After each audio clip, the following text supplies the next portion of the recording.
Hey everybody, this is Carter and welcome to this episode of Making It Up. Before we get to today's guest, just a quick note. By the time this episode releases, my new book, my 10th thriller, Tell Me What You Did, will be out and available everywhere. It's getting a lot of traction. I'm very excited for the launch of this. It's probably one of my creepiest books ever. At least that's what I've been hearing. So you can find it anywhere that you buy books, and it's also available on audiobook.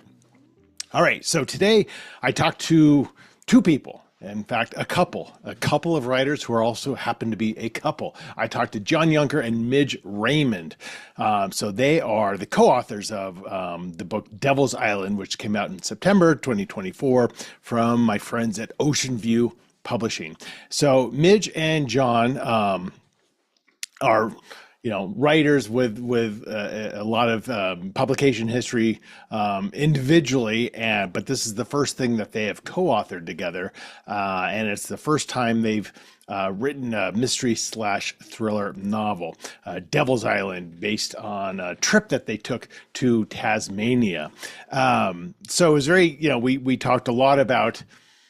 Yeah, I'm always fascinated by co-authoring in general, but when you're co-authoring and you're a couple, I think it's interesting.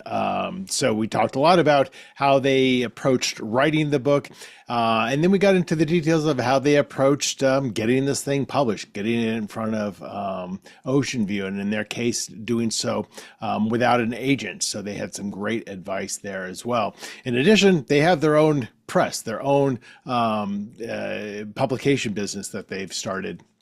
So they know the ins and outs quite well of the publishing industry. So there's a lot of good advice packed into this episode. I love talking to them, and the Devil's Island, their book, looks phenomenal. You're going to like this one, folks. This is my conversation with Midge Raymond and John Yunker.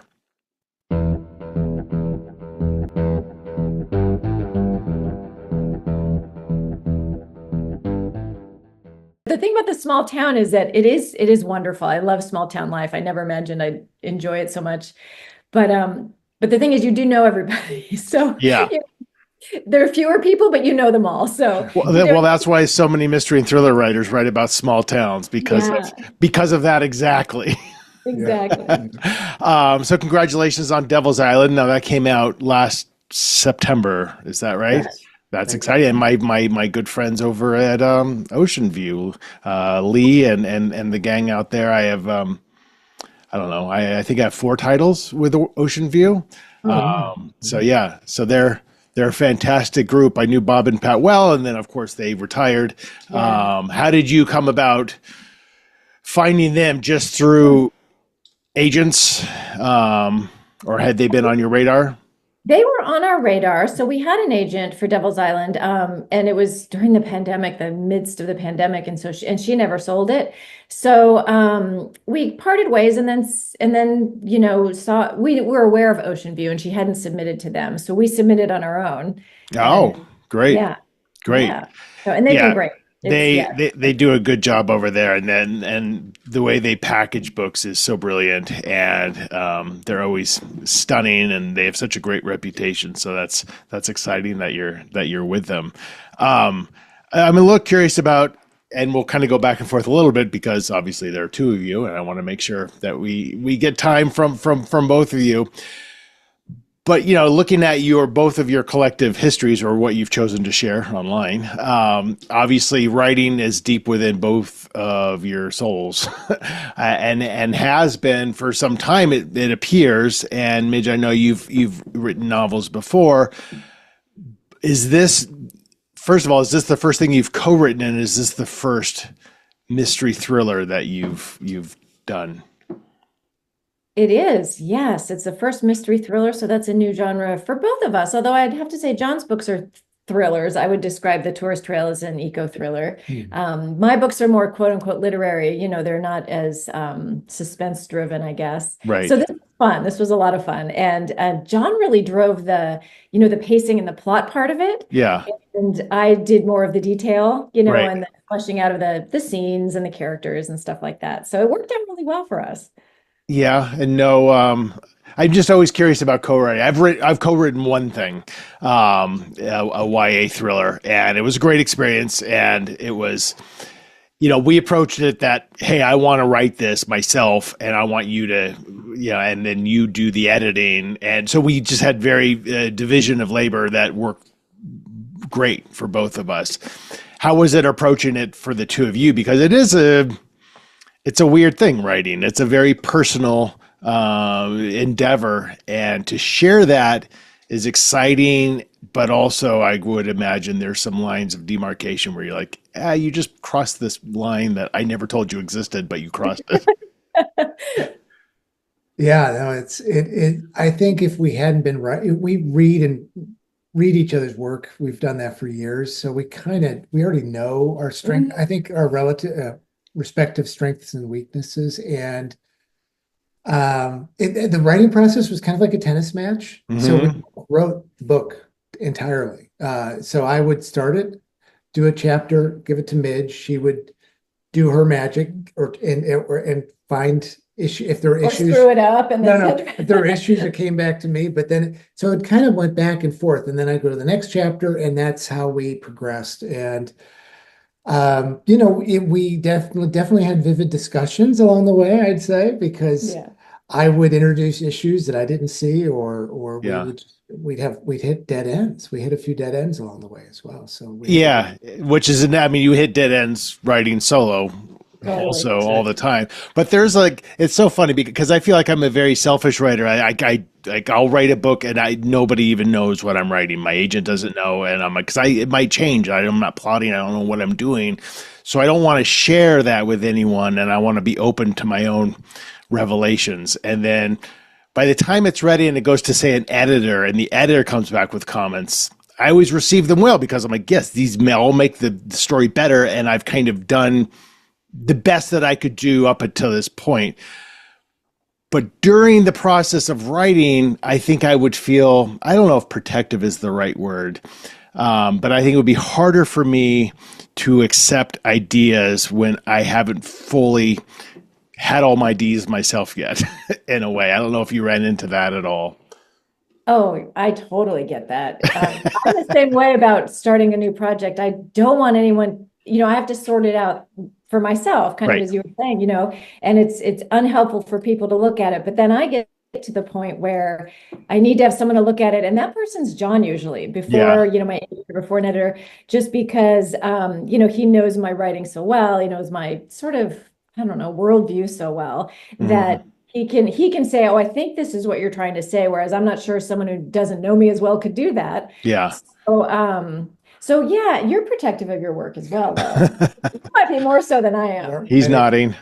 Yeah, 20 years ago, I would have been too protective, defensive for this to have worked. Definitely, you have to let go. You only control a portion of the book, and I think the hardest part is characters. We had to hear the same voice, have the same view of these characters. And that took a bit of doing. We didn't know that right. It was a period of discovery. I'd say the first third of the book was about discovering the characters. Yeah, and that's, I contend that emotion is the most important part of a thriller, followed by character, followed by plot, because you have to have those things for the reader to care. Because the plot doesn't matter unless they're emotionally connected. And that is such a deeply personal sense when you're writing of how would this character approach this? And then, because inevitably you're like, well, how would I approach it? And so you bleed into that a little bit. And then when you're co-writing, it's like they might have a different way where they think the character would react to.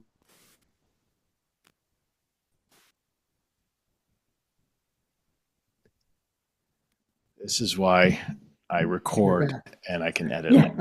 I've got a loose wire in my microphone. And you never know what the other person's, shoot, hang on. Is this still coming through? It is. You're right now. It is. Great. I'm getting all these things flashing on my screen. If it sounds weird, just let me know and I can investigate a little bit. But even sharing, you tell me about how you share your work with each other. And even that, my partner is the very first person who reads my work, but it's a completed, again, this is the best of my ability up to this point in time. Like it's so scary, like with critique groups and stuff like that, just to share, even if you've developed these deep bonds with these people, because you are vulnerable, and to be in a partnership, a life partnership, and it's great, but it's also that much, in my mind, that much more vulnerable, I think. Absolutely. Whoops. Sorry, we've got a little cat here who's trying to join us. No, you're totally right. I had Oh. my professor in grad school said, he basically ordered us not to share our work with anyone, particularly significant others. He said, it ruined his marriage, actually. Yeah, it can So I absolutely. took that as gospel initially, but It's so true. Yeah. And I think, we met before taking a writing class together. And it was one of those, it was actually narrative nonfiction class. Okay. It was very intense. It was very, the professor just held nothing back. He was there to make us better writers, and Right. it was not, you could say tough love, but with an emphasis on the tough. It was a fantastic class. We both learned so much. So we got through that together, and kind of, I don't know, this was really early days for us as a couple. So, we've always been sort of writing together, and, we did that boot camp sort of situation with that one class, and Right.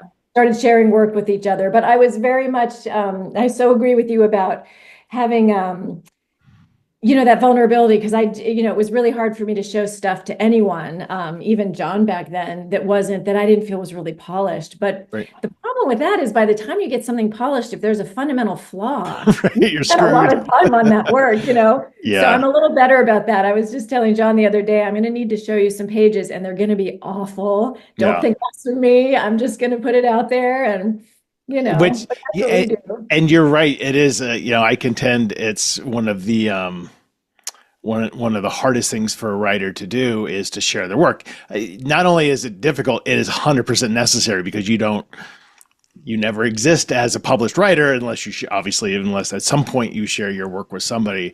And then at some point, I think over the years, I don't know if it's confidence or if it's just like, I know there's a lot of stuff wrong with this. It's just how I do it, and it's what brings me joy. I might have run-on sentences, incomplete sentences, because that's stylistically what I've chosen to do. So I don't want to get feedback from somebody saying, hey, you've got to, run-on sentences here, because it was purposeful. And so you end up just kind of just trusting your instinct, which is a great thing to do. But for me, that took probably 15 years and 8 books probably at least before I'm like, all right, I'm feeling like I know what my voice is. And John, your point about voice is really interesting, because you do have to see and hear that same voice. And you might have many different characters, each with their disparate voice, and you all have to be on the same page. I know some writing couples, hey, I am this POV and you're this POV. Let's go at it that way. And that's really cool, because then the voices do totally sound different. But that doesn't sound like what you did in this case. No, we didn't. We just we wrote everything together. Yeah, we each, had a hand in each character's point of view. It's just sort of like John was saying, a back and forth. So again, and John was great with the bigger picture, and he'd give me a pretty skeletal chapters for me to flesh out, and then I'd send it back, and he'd say like, oh, this is just what I envisioned, or no, that's not what I envisioned, and then we'd go back, and we tried to make it fun. We'd go out for drinks to talk about the characters and how they were doing. You'd make it a happy hour to discuss something wrong with the plot, Right. To keep it fun. So it was just a work/play. Right. Yeah. Well, what was the genesis of the book in general? Was there, looking at your collective bios, it feels like this is kind of the first genre kind of driven thing that you've worked on, and certainly worked on together. Was there an intentional, like, hey, let's try something that's a little bit maybe more commercial or whatever, and let's do it together? Or was it, hey, I have an idea for this book, I want you to co-write it with me, what do you think? The latter. Yeah. I think we actually took this trip that the characters took. I mean, 2017. So we did this hike in the island off of the coast, off the Tasmania. And it was an experience that, and then the next day we went to this sanctuary where we met the Tasmanian devil. And it was really inspiring. Wow. It just stuck with me. And I remember that night, I remember, I don't know why I settled on mystery, but it's a remote island. I mean, no Right. one lives there, and you're Right. The setting is mysterious by default. yeah. Right. And when the other thing is, when we were on this hike, it was all Australians and us largely, and so they once they found out we were writers, they would joke during the 4 days we were together, like, "Oh, you're going to write about us, aren't you?" Right. And I think they planted the idea, so that when we were done with it, I think it was their fault, because when we were done, I thought, well, why not? Why not try something together? And yeah, it was a lark, though, definitely. But it was definitely, I just knew the Tasmanian Devil would be central to the book. What was the impetus for the trip to Tasmania to begin with? Gosh, we had we're penguin nuts, so we tend to, when we travel, we do a big trip, we go far south. We had lost our cat, honestly, and we just told ourselves that when that day came, we would travel. Wow. And so that's what did it. And so we had a lot of time, and Midge wanted to go to Tasmania. I was just so in love with the idea of Tasmania, and Australia has all those amazing animals. Right. The creatures we saw, the wombats, the echidnas, and everything. So it was, and John's a birder, so he's interested in birds. So yeah, that was just part of a bigger trip that we took. We just took 6 weeks, finally having a sort of empty nest after caring for our sick cat for a while. We're like, let's get out here for a bit. And yeah, totally. yeah, and I think it was the island itself that lent itself to the genre, because it was so remote, and you just immediately thought, what if, and right. Yeah. And the Tasmanian Devil lends itself more to mystery than like the penguin. Sure. Oh, absolutely. Although I was down in Patagonia with the penguins, and all of a sudden you're surrounded and you're like, shit could go wrong real fast here. It feels like they're small, but I'm completely outnumbered. Right. They're small, but they're tough. Yeah. Yeah, they are. They're tenacious. So talk to me a little bit about, I'm curious about just kind of your journey with writing for both of you. Obviously, you've both been published. I don't know if that's your individual careers, but you obviously are very invested into writing. And having done this myself for over a couple decades, just knowing the slings and arrows of writing and the realities of the publishing industry, you're always thinking about, well, what other things can I do to support myself while I wait for, a royalty check that will get me a weeks of Starbucks. Were you intentional about like, what other things can we do to make money from this industry that's known for its paucity in general? Or was it just like, I just love this and I'm going to write whether or not it makes a dime and we'll just see what happens? Yeah, paucity is the key word here. We've always, I generally had other sources of income, I mean, just to be pragmatic about it, because of course, me too. Yeah, but to support your writing habit, if you will. And we actually doubled down. We started a small press 10 years ago as well to publish other folks. Good for you. Also a labor of love. Yeah. I just think we're just in it for the long haul. Yeah. Absolutely. Yeah, it's something we always knew we would do, but it was also always something we knew we'd do on the side. Yeah. So we always just make space for it amid other work. And right. And a lot of vacations, honestly, are about, and that's maybe one reason Devil's Island came to be, because vacations for us, when we can get away, it's a time to think, it's a time to take notes and scribble stuff down. And it's just, sometimes you have to get away from your everyday life for the creativity to come to you, I have found. So so we've gotten a lot of, that's why if people who know our work, it's a lot of our work individually and together is set in faraway places. Right. Just because, that's kind of how we get inspired. Totally, completely. But it's so interesting because I think there's such a mental thing with writers, especially early on, where you said it, Midge, make time for writing, support our habit of writing. And I think what we do is we tend to realistically and pragmatically place writing as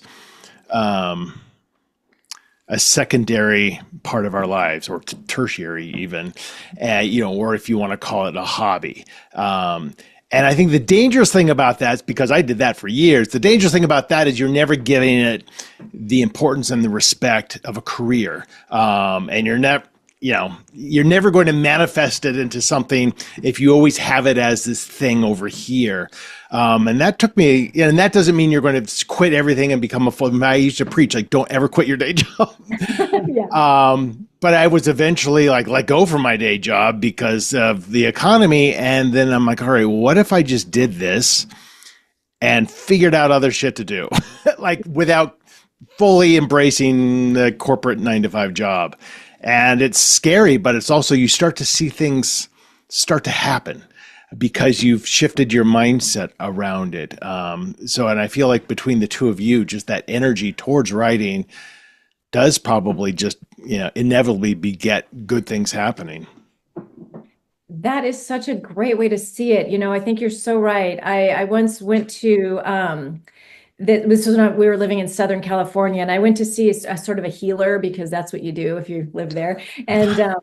And it was sort of this session where it's kind of like hands-on healing and chatting. And I was really anxious about like not having enough time for writing. And I said, well, I have to get through my inbox, and then I can do the writing. And she said, why would you not do the writing first? And Right. like, a big light bulb went out, and it's like, what? That's so true. Right. Like, why, at the beginning of a day, you have this many things to do. Why doesn't the writing come first? And so, yeah, it's when you shift that mindset a little bit, amazing things do happen. And I think we're at a stage, actually, we've been talking about this a lot recently, where we have to kind of get back to, let's focus on writing and then make the other stuff work, instead of focusing on work and then finding time for the writing. Yeah. I think there's this hidden guilt associated with it, because it's something we enjoy, and we've been so conditioned to like, oh God, it's Monday, I got to go to work, and let's do all the things that we don't like in order to get to the thing that we like. Yes. So, exactly. I mean, I start my day, I only write an hour a day, but I start my day writing, and I don't miss it. I rarely skip a day, but it's not because I'm great and consistent. It's because I look forward to it. I'm like, what happens today? And I think early on for me, that was like, I shouldn't be doing this. I should be doing that. And like you said, when I'll find time for it, and then you never do find time for it. And it's just a cycle that you end up not finishing anything unless you finally like, screw it. This is who I am. Exactly. And I've got to be this and make money somehow, but this is me first. Yes, I love that. I was actually talking to someone about that. It was a question I got at a reading about how do we inspire, it was from a teacher who was there, and she asked, how do I inspire my middle schoolers to, enjoy writing and to create a passion for writing, or any creative endeavor, really. Right. And I said, the thing about it is, when you're creative, if you're an artist, no matter what it is, it's who you are. Yeah. And you have to hold on to that, and not, you probably have to have a day job if you're an artist, especially these 100%. days. But don't lose sight of the who you are, that part of it. And, just don't let the day job get in the way of that, even though you need it. But yeah, you're so right. It's not about, you sort of are raised to think you have to go out and do this and this and this, and especially in our culture, it's work, work, work. And anything creative is like seen as an indulgence instead of a necessity, or instead of something that gives back to the world, or something that's valued in the world. And yeah, I think we always have to keep that in the forefront of our minds. It's hard to, but it is because, and depending on, you're supporting a family, you're supporting whatever, you're trying to even just support yourself. You do feel, and what was crazy to me is like, I've interviewed people who have, become very successful authors, but we're at a point in their life where like, all right, I'm going to give this one more year. And if nothing hits, then I'm done. And I just never could wrap my head around that of like, when I started writing out of the blue, I very quickly came to the mindset of like, I guess I'm just doing this for the rest of my life now, because I enjoy it, whether or not there's any success. And I just can't imagine the idea of like, I gave it my best shot and now I'm moving on. Could you ever picture John doing that, or you're a writer for life? I've quit many times. Oh, okay. I just can't quit it. I had to get past this idea that you weren't a writer if you didn't have some like a monetary gain or Right. some Right. major big five publisher. I mean, my first novel I self-published. Right. So that was the beginning of me saying, screw it. I'm just going to do it. I'm going Right. to get it out there. And it was great. It was a wonderful experience. It wasn't about money, but I found readers. Readers found my book, and it encouraged me to keep going. So that was kind of, for me, the beginning of saying, I am not going to judge my writing based on where it gets published. If it gets published, I'm just going to keep writing. And that was hard to do. It took a while. And honestly, I'm still struggling with this idea of part-time writing, full-time job. I need to flip that. I want to flip that. And so it is a struggle. It doesn't go away. I think you kind of have to continually remind yourself. No, it's a condition you have to manage. Yeah, it is. Because I was telling me, we've had this discussion a lot recently. Like, you only have so many hours on this planet, Right? and what are you going to regret not doing? And for me, I've got to scale back on the work, Right, and do more writing, because that is totally. And I think so many writers, once they start getting the experience of maybe trying to get something published, I mean, because there's nothing but mostly rejection, right? So the industry conditions you to feel like there's no path forward. When the reality of it is there's a million different paths. Self-publishing is 100% a path that you can become very successful doing, or at least having the experience and getting your work out there. But the surest path to failure is just by not writing and just feeling like defeated by it. When I'm coaching students, the very first thing we go through is an exercise about like, why are you doing this? What is your writing why? And like, really, what is it? Don't just tell me I like it. Let's go deep into your psychology and understand it, because if you have a why that works, then you will just keep doing it. And then if you're doing it, you're not forcing good things to happen. The good things just happen on their own because you have carved your path forward into a place of joy and creativity. And I think that just begets good things. But, it's hard. It's a tough industry, and a lot of people quit because of it. And to put a historical context on it, I just read a biography recently of Mary Shelley. Uh-huh.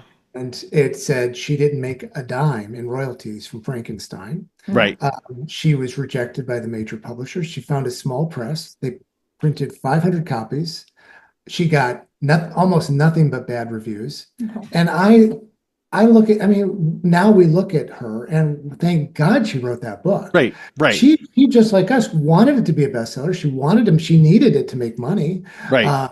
It didn't, but that's what being a writer is. Right. It's about writing it. The rest you can't control. It's a bestseller or not, or in the case of Mary Shelley, it becomes one of the epic novels of our time. Right. So, and its genesis was kind of a group of friends all kind of seeing who could write the best scary book, exactly. Which is such a pure way to go about writing, like from that kind of perspective, rather than like, I need to make money, so therefore I'm going to write a book, which is about the worst thought anyone could ever have. So if you do it out of a place of who you are and the joy of doing it,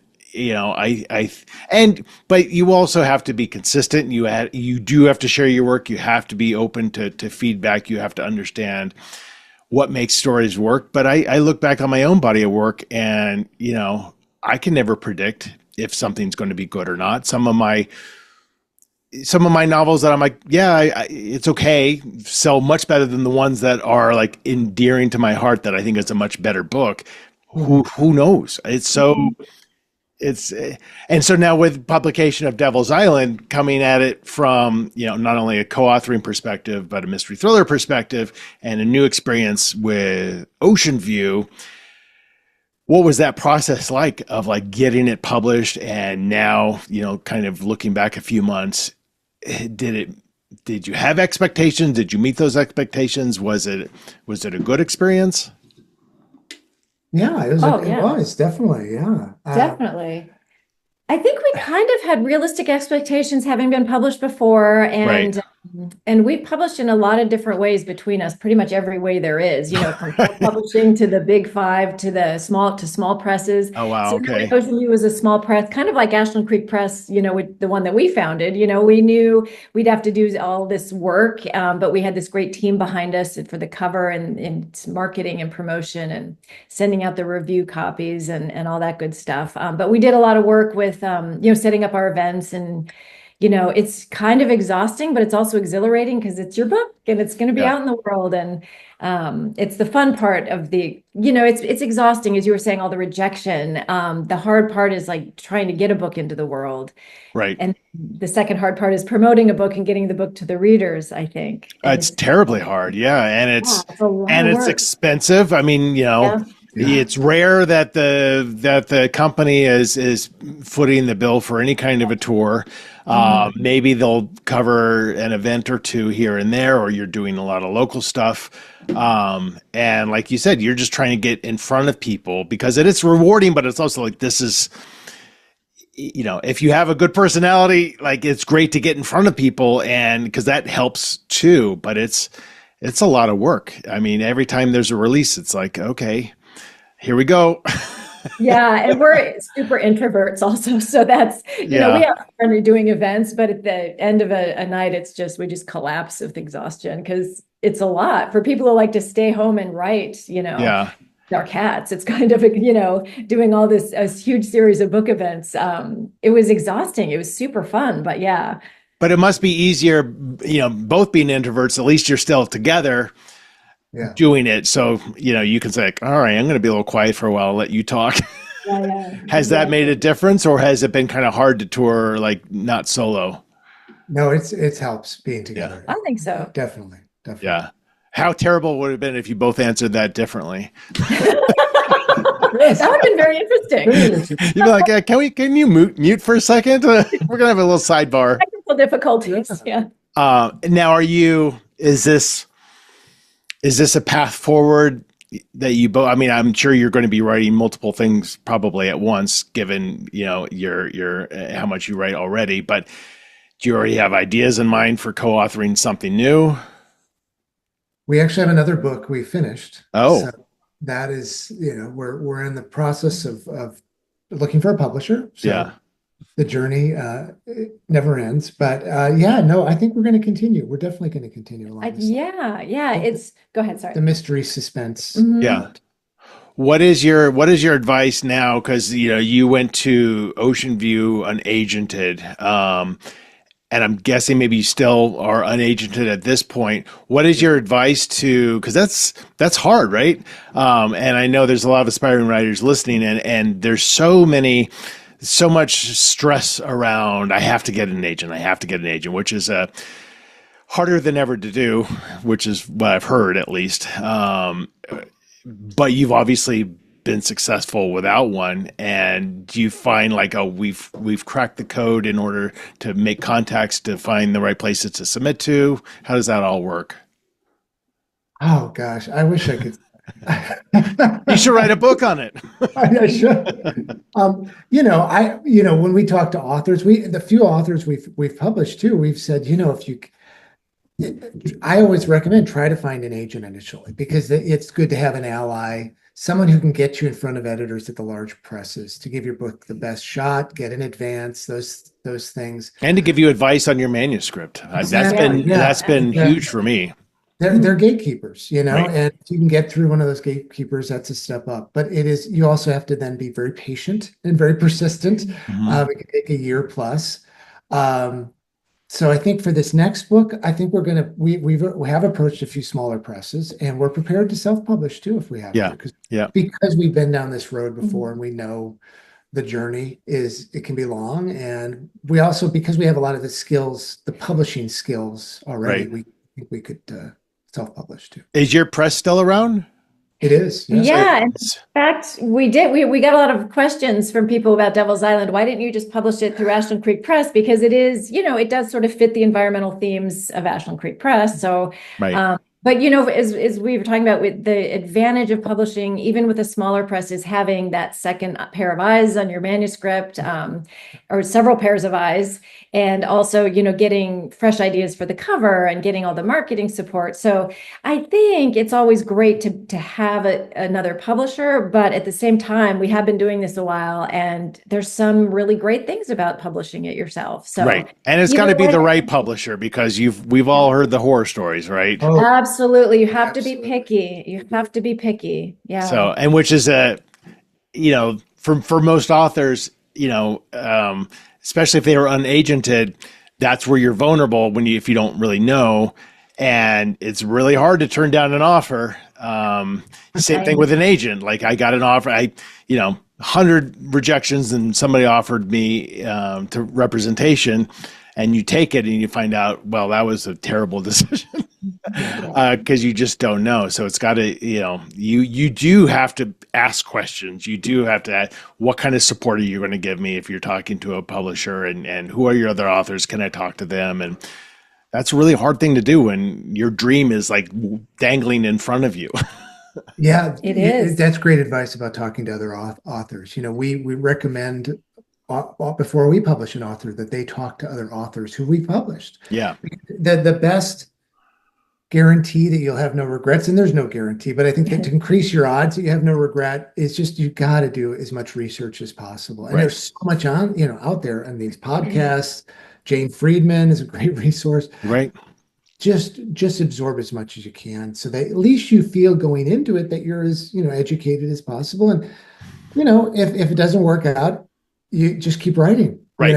It's Totally. a life lesson, and I think every author has some things that they wish they could have done better, and you learn from that, and there's always the next book. Yep, totally. And I think for some, most authors aren't going to get taken advantage of. I think what the biggest issue is like they have expectations, unrealistic expectations, especially when it comes to like PR marketing support. You can be with a big five and be wholly surprised about how little PR marketing support you get. And I'm not saying that's across the board, but I know, that unless you're that 1% author, you're not going to be getting the support probably you're hoping that you're going to get. And but if you know that going in, you're like, all right, I'm going to hire my own third-party PR team, Right. And to help supplement this, and that's going to give me a better shot. But if you just sit back and do nothing and just expect, then you're in for a very, very rude awakening.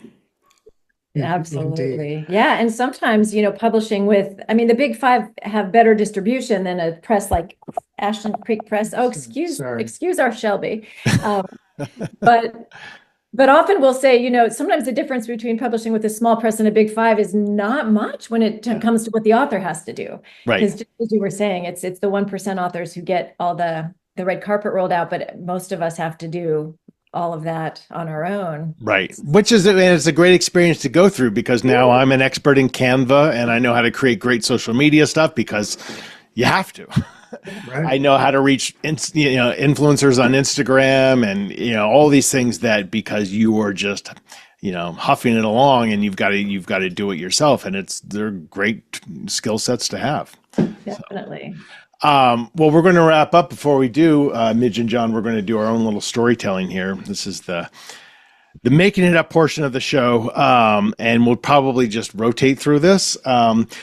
I've selected 3 books mostly at random from my bookshelves. You're going to pick one of those 3 books. We're going to pick a random sentence from a random page. I'm going to read that sentence, and that'll be the first sentence and maybe a 2 or 3 minute long short story. So I'll read that sentence, and then maybe one of you gives me the next sentence, one of you gives me the next sentence, and then I'll give a sentence. And when it goes completely off the rails, we'll kill it. So my 3 books, I've got Harlan Coben's The Innocent, Claire McIntosh's The Last Party, and a collection of stories from Steinbeck. So choose one of those. Let's choose Harlan, because that was the name of one of our beloved cats. Can't resist. That's a good name for a cat, isn't it? Yeah, such a good name. All right, John, give me a page number between 1 and 500. 35. And I'm just going to quickly scan this. All right, I'm going to read this, and then one of you take it away with whatever you think will happen next, and then the next person maybe add some more details, and then I'll go. Does that work? Yep. Perfect. A man appeared on the screen. And then his cat stepped on the keyboard, typing out the following. Please help me. I stared at the man, stared at the cat. The cat was a brilliant white, and the man wore only black. And I pictured all that fur getting onto his clothes, and how maddening that must be. It took me a few seconds before I even read the message.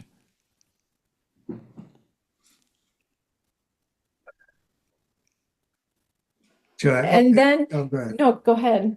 No, go. I was just going to add some atmosphere. And then a thunderclap. Mm-hmm. Then I heard a thunderclap above, and the cat leapt in fright, scratching the man's face, adding red blood to the fur on his clothing. Mm. Oh gosh, I'm out. I'm taken out. I can't. I'm blank. I asked the man to unmute himself, which he didn't seem to be able to do. So all I had was this horrid image of him and this cryptic message typed by the paws of his cat. This was surely the weirdest job interview I'd ever had. We'll just call it there. That is a perfect ending. Well, John and Midge, listen, congratulations on Devil's Island. I know it's been getting great reviews, and that's very excited. I'm very excited you're also with Ocean View. They're such a good group over there. And I just wish you all the best of luck, and hopefully you'll stay married through all this process to stay together. Hopefully it brings you all closer together. But it was just a pleasure talking to you both. Great. Well, thank you so much. And congratulations on your forthcoming book. I'm looking forward to it. Oh, thanks. Yeah, I'm excited. Yeah, we're in that month already. I know. It just comes off as, you're waiting for a year, and all of a sudden like, oh, damn, it's this month. And then there it is. Yeah. So looking forward to that too. It's great talking with you. Thanks. Take care. So that's it. That is my conversation with Midge Raymond and John Yunker. You can find their new book, Devil's Island, on their website, which is midgeandjohn.com. And it's in stores everywhere. It's a beautiful looking title. I highly recommend that you go check not only the book out, but check them out on their website as well. And then pop on over to carterwilson.com and you can check for my appearances. You can buy my books. You can subscribe to my newsletter. And then you can head on over to unboundwriter.com, my writing company, and learn about the services that I offer for one-on-one coaching, the retreats and the workshops that I run, as well as the online classes, the self-guided online classes that you can buy right on the website itself and get started today on those. All right, that is it. That is it for this first episode of 2025. I hope your holidays were great. I know this is going to be coming out probably 6 weeks after the new year started, but I hope all is well in your world. New episodes of Making It Up will be out soon. In the meantime, thanks as always for listening, and take care.